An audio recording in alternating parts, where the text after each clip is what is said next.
ಈ ಬಿಸಿ ಬಿಸಿ ಬೇಸಿಗೆನಲ್ಲಿ ತಂಪಾಗಿ ಏನೋ ಸಿಂಪಲ್ಲಾಗಿ ತಿನ್ನಬೇಕು ಅಂತ ಅನಿಸುತ್ತಲ್ವಾ. ಹಾಗಾಗಿ ಇವತ್ತು ಸೌತೆಕಾಯಿ ಉಪಯೋಗಿಸಿ ಒಂದು ರುಚಿಯಾದಂಥ ತಂಬುಳಿ ಮಾಡೋದು ಹೇಗೆ ಅಂತ ನೋಡೋಣ. ನಾನು ಆಶಾ, ನಿಮಗೆಲ್ಲರಿಗೂ ಅಡುಗೆ ಸಾಧನಕ್ಕೆ ಸ್ವಾಗತ.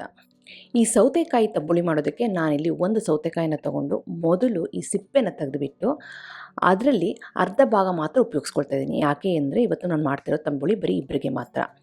ಆಮೇಲೆ ಸೌತೆಕಾಯಿನ ಸಣ್ಣ ಸಣ್ಣದಾಗಿ ಕಟ್ ಮಾಡಿಕೊಂಡು ಜೊತೆಗೆ 2 ಟೇಬಲ್ ಸ್ಪೂನಷ್ಟು ಹಸಿ ತೆಂಗಿನಕಾಯಿ ಪೀಸಸ್ನ ಸೇರಿಸಿದ್ದೀನಿ. ತೆಂಗಿನಕಾಯಿ ತುರಿನಾದರೂ ಸೇರಿಸ್ಬೋದು, ಇಲ್ಲ ಪೀಸಸ್ನಾದರೂ ಸೇರಿಸ್ಬೋದು. ಈಗ ಅರ್ಧ ಸೌತೆಕಾಯಿ ಹಾಗೆ ತೆಂಗಿನಕಾಯಿ ಪೀಸಸ್ನ ಬ್ಲೆಂಡರ್ಗೆ ಹಾಕ್ಕೊಂಡು ಇದ್ರ ಜೊತೆಗೆ ಸ್ವಲ್ಪ ಜೀರಿಗೆ ಮೆಣಸುನ ಹುರ್ಕೋಬೇಕಾಗತ್ತೆ.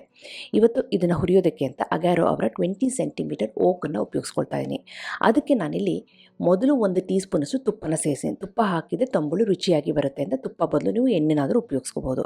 ಆಮೇಲೆ ಅರ್ಧ ಟೀ ಸ್ಪೂನಷ್ಟು ಜೀರಿಗೆ, ಅರ್ಧ ಟೀ ಸ್ಪೂನಷ್ಟು ಮೆಣಸು ಇದನ್ನು ಹಾಕಿ ಸ್ವಲ್ಪ ಮಟ್ಟಿಗೆ ಬಿಸಿಯಾಗಿದೆ ಅಂದಾಗ ಅದಕ್ಕೆ ಇಲ್ಲಿ 1 ಇಂಚಿನಷ್ಟು ಶುಂಠಿ, ಒಂದೇ ಒಂದು ಹಸಿ ಮೆಣಸಿನ್ಕಾಯಿನ ಸೇರಿಸಿದ್ದೀನಿ. ಹಸಿ ಮೆಣಸಿನ್ಕಾಯಿ ಕಡಿಮೆ ಸೇರಿಸಿದ್ದೀನಿ. ಯಾಕೆ ಅಂದರೆ ಶುಂಠಿ ಮೆಣಸಿನ ಖಾರ ಇರುತ್ತಲ್ವ, ಹಾಗಾಗಿ ನೋಡಿಕೊಂಡು ಅಡ್ಜಸ್ಟ್ ಮಾಡ್ಕೋಬೇಕು.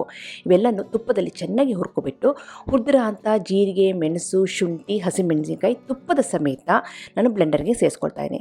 ಇವಾಗ ಎಲ್ಲನೂ ನೈಸಾಗಿ ರುಬ್ಕೊಂಡು ಇದನ್ನು ನಾವು ಗಟ್ಟಿ ಮೊಸರಿಗೆ ಸೇರಿಸಬೇಕಾಗುತ್ತೆ. ಇಲ್ಲಿ ಅರ್ಧ ಲೀಟ್ರಷ್ಟು ಗಟ್ಟಿ ಮೊಸರನ್ನ ಚೆನ್ನಾಗಿ ಕಟ್ಕೊಂಡು ಹೆಪ್ಪನ್ನೆಲ್ಲ ಕ್ಲಿಯರ್ ಮಾಡ್ಕೊಂಡು ಇಟ್ಕೊಂಡಿದ್ದೀನಿ. ಅದಕ್ಕೆ ನಾವು ರುಬ್ಬಿರೋ ಅಂಥ ಆ ತೆಂಗಿನಕಾಯಿ ಸೌತೆಕಾಯಿ ಮಸಾಲೆನ ಸೇರಿಸಿ ಆಮೇಲೆ ರುಚಿಗೆ ತಕ್ಕಷ್ಟು ಉಪ್ಪನ್ನು ಹಾಕಿ ಚೆನ್ನಾಗಿ ಮಿಕ್ಸ್ ಮಾಡ್ತಾಯಿದ್ದೀನಿ.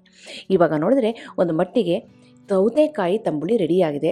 ಲಾಸ್ಟಿಗೆ ಒಂದು ಸಿಂಪಲ್ಲಾಗಿ ಒಗ್ಗರಣೆ ಹಾಕಿದರೆ ಎಕ್ಸಲೆಂಟ್ ಆಗಿರೋಂಥ ಆರೋಗ್ಯಕರವಾಗಿರೋಂಥ ತಂಪಾಗಿರುವಂಥ ಸೌತೆಕಾಯಿ ತಂಬುಳಿ ರೆಡಿಯಾಗಿ ಹೋಗ್ಬಿಡುತ್ತೆ.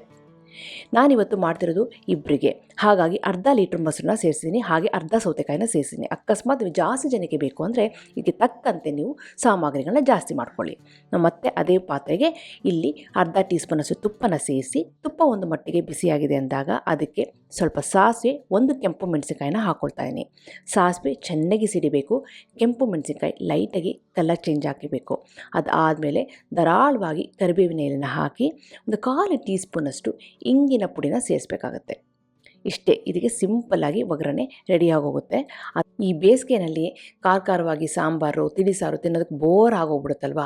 ಹಾಗಾಗಿ ಈ ರೀತಿ ತಂಪಾದ ತಂಬುಳಿ ಮಾಡಿ, ಅದು ಸೌತೆಕಾಯಿನಲ್ಲಿ ಮಾಡಿ ತುಂಬಾ ರುಚಿಯಾಗಿರುತ್ತೆ, ಆರೋಗ್ಯಕರನೂ ಹೌದು. ಇವಾಗ ರೆಡಿಯಾಗಿರೋಂಥ ಒಗ್ಗರಣೆನ ನಾವು ಮಾಡ್ಕೊಂಡಿರೋಂಥ ತಂಬುಳಿ ಮೇಲೆ ಹಾಕಿ ಚೆನ್ನಾಗಿ ಮಿಕ್ಸ್ ಮಾಡೋದಷ್ಟೇ.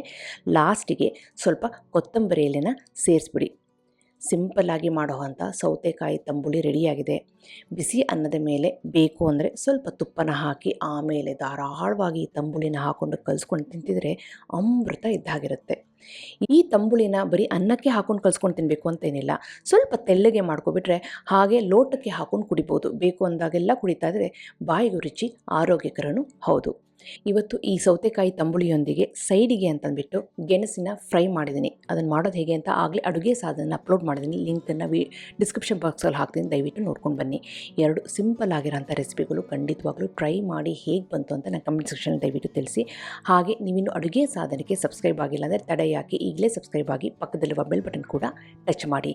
ನಿಮಗೆ ವಿಡಿಯೋ ಇಷ್ಟ ಆಯಿತು ಅಂದರೆ ಲೈಕ್ ಬಟನ್ನ ಕ್ಲಿಕ್ ಮಾಡಿ, ಫ್ರೆಂಡ್ಸ್ ಆ್ಯಂಡ್ ಫ್ಯಾಮಿಲಿ ಜೊತೆ ಶೇರ್ ಮಾಡಿ. ಮತ್ತೊಂದು ಇಂಟ್ರೆಸ್ಟಿಂಗ್ ರೆಸಿಪಿಯೊಂದಿಗೆ ಭೇಟಿ ಆಗ್ತೇನೆ. ಅಲ್ಲಿವರೆಗೆ thank you, bye bye, see you.